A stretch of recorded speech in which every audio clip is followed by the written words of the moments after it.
Totoo nga. Totoo nga. Totoo ba? Alamin, manood. Ay nako, ako na yata ang marites sa lahat ng scoop na nakukuha ko dito sa social media.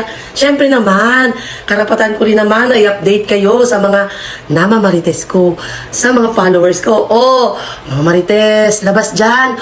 Okay lang naman maging marites ka dito sa information kay Meta. Alam niyo po ba na nakakalito na talaga ang daming pagbabago. Kung gusto niyo malaman ang accurate na balita, huwag kayong mag-hesitate na mag-ask kay help and support. Ito po ay si Meta ang makakausap nyo dito. Pero may sasabihin ako sa inyo. Ito po ay namarites ko sa followers natin at sa comment. Hello, shoutout naman sa isang marites dyan. Tangeli, labas-labas naman dyan. So, nakakuha ako ng scoop sa PayPal. Mamamonetize ka na sa $25. Legit, basta verified daw ang iyong account.